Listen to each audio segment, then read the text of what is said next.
Good evening, everybody. It's another HM1 in 2021. Apologize for the delay. It was kind of a brutal week this last week, and this one's looking to be just as brutal. I think today's going to be the last video for BUMED Instruction 6440.5 Delta, which is the Navy Medicine Augmentation Program. Right now I'm going to be drilling off Chapter 4 and hopefully throughout the rest of them. These last few chapters have a lot of pages, but there's nothing really I thought was super important. Like training in Chapter 4, training. Let's see, big one here that I saw. BUMED Notice 1500, training requirements. And then, let's see. And that outlines core requirements for individual members supporting a CENTCOM mission.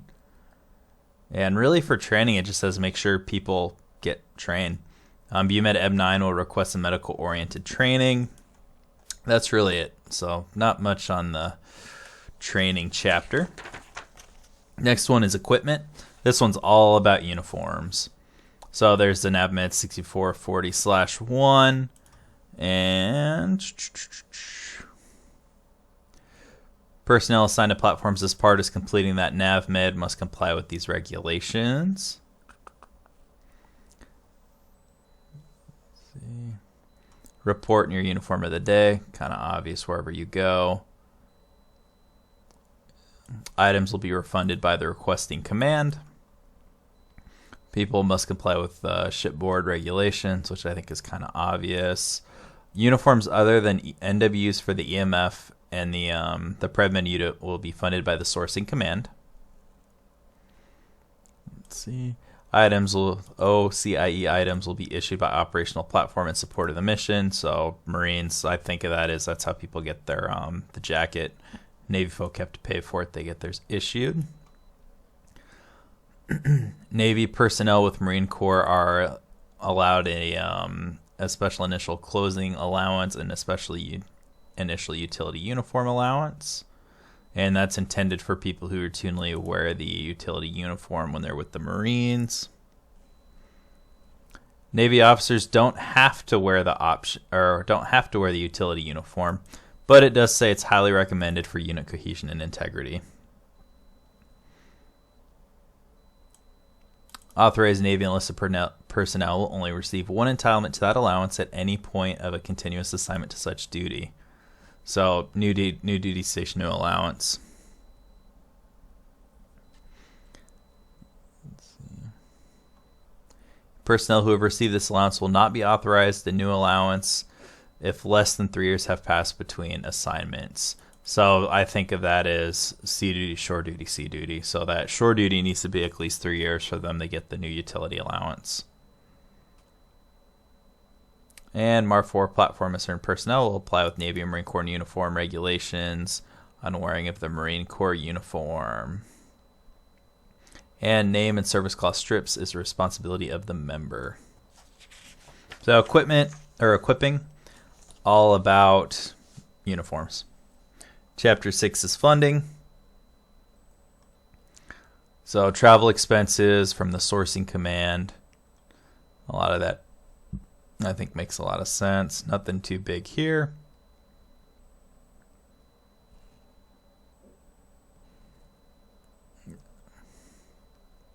See, the traveler remains in the sourcing command's DTS hierarchy.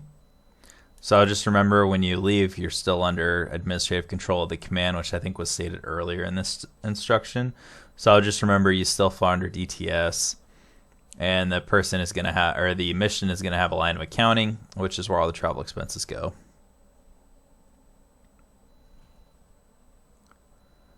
Let's see. Requesting command will provide a funding document for equipment. The supplying command will provide that stuff.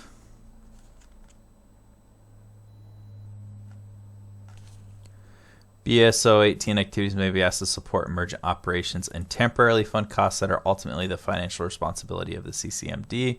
So there's times where you got to cough up the money.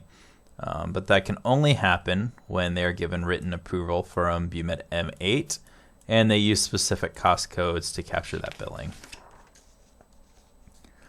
I think this chapter is even lower than I thought. So some acronyms to remember. The associated billet identification number. that aligns manpower to operational platforms. I know that associated bin was in there a lot. Admin control is who has that authority over the subordinate organization.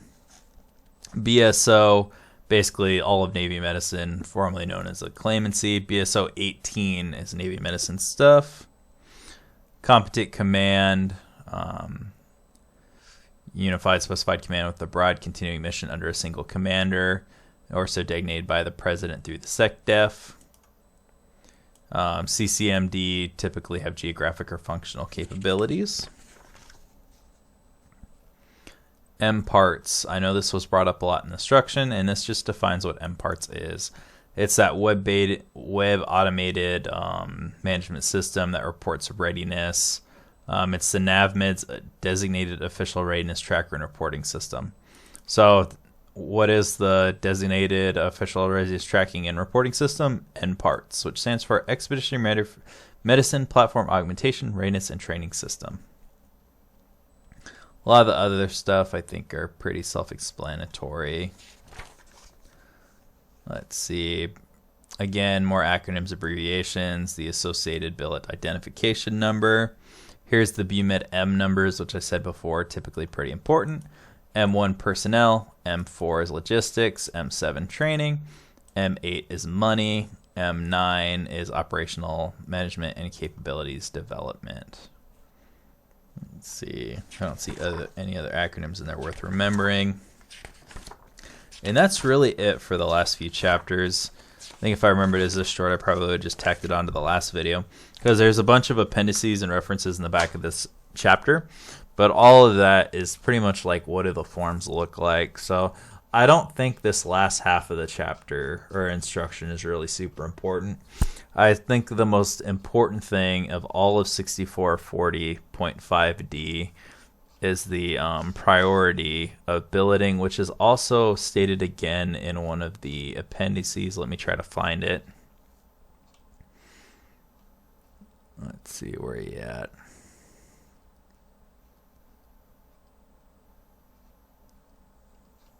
I might have scrolled too far. Where are you? If not, I'll just scroll. Provide a brief description.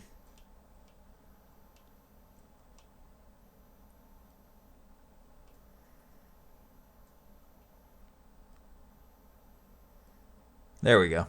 So BSO 18 augmented platform. So remember your Marine forces, the casualty receiving trauma, something, hospital ship, expeditionary medicine, and that fleet PrevMed unit. And if I remember right, there's one more after that. So let's see. I think that was like chapter 3 or something.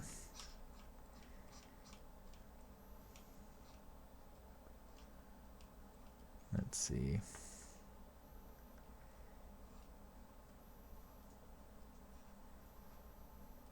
Scrolling. Here we go. So here's those BSO 18 priorities. So again, the blood processing unit, the least important. The Marine Forces, the most important. So priority 1, Marine Forces. Priority 2, casualty receiving and treatment ship. Priority 3, hospital ship. Priority 4, EMF. Priority 5, PrevMed. Priority 6, Oconus Military Treatment Facility. Priority 7, blood processing unit. All right. Hope you guys enjoyed this one. The next instructions, actually, I'll just scroll up to the top. The next instruction that I'm going to start doing in chunks is going to be the correspondence manual, which I think is super important for any leader to know. All right. Have a good night.